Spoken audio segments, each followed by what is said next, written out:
posa na yo Abba papa mulimo nanga ezo nanga koluka yo koluka yo anakotika te kotambo na yo posa motema. Dernier dimanche, d'où on a commencé à parler de servir Dieu par tes domaines. Alors, avant de commencer, j'aimerais faire cette prière avec vous. Et éternel Dieu, je te dis merci pour ce moment où nous allons partager ta parole. Je te prie par le nom de Jésus que ton Esprit Saint qui nous aide à transmettre ta parole, qui nous aide, oh mon Dieu, mon roi, à comprendre ta parole soit au milieu de nous. Laisse que cette parole soit là pour consoler, pour corriger, pour instruire, pour diriger la vie d'une personne et que tout soit pour ta gloire, toi seul Dieu, au nom de Jésus. Amen.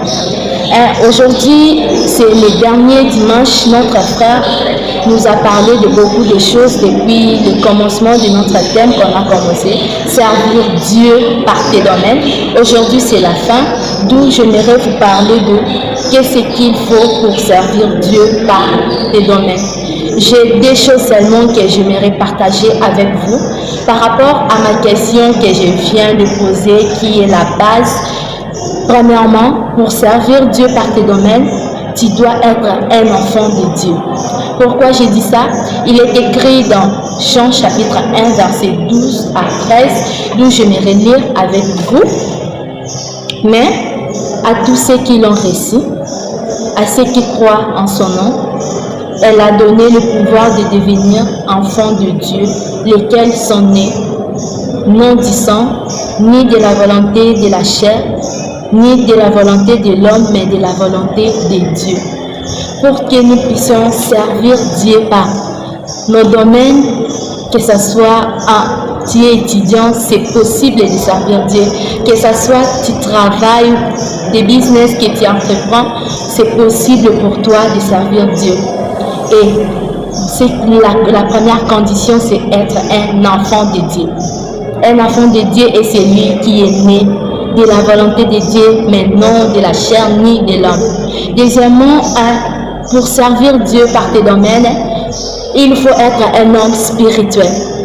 Pourquoi nous parlons de cela? Nous allons décrire ça dans Jean chapitre 4, verset 24. Dieu est esprit et il faut que ceux qui l'adorent en esprit et en vérité. Si tu n'es pas un homme spirituel, c'est impossible de vouloir servir Dieu par tes domaines. Il y a un passage dans Galates, chapitre 5, verset 17, où ça nous parle du désir de la chair ainsi que le désir du Saint-Esprit. Pourquoi? J'ai une vérité à partager avec vous. Il nous faut les capacités de Dieu par son Esprit Saint, par qui nous recevons la force, la puissance et l'assurance de Dieu pour accomplir son œuvre. Il nous faut le Saint-Esprit pour que nous soyons des hommes spirituels.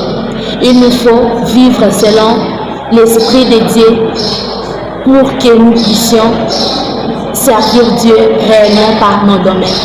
Cela ne demande pas seulement de l'argent ni quoi que ce soit, mais par les études, par le travail, partout où nous soyons, nous pouvons servir Dieu par la capacité dont Dieu nous a donné. Si tu as un bon comportement, par cela tu peux servir Dieu.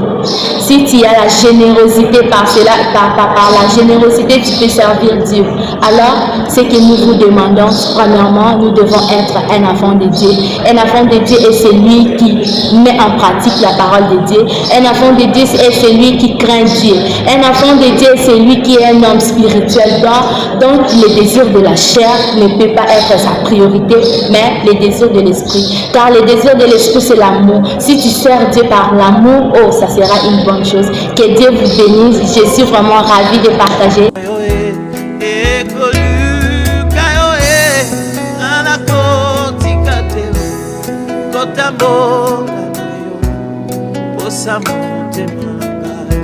Abakola na yo aina ko Mateo Kokuba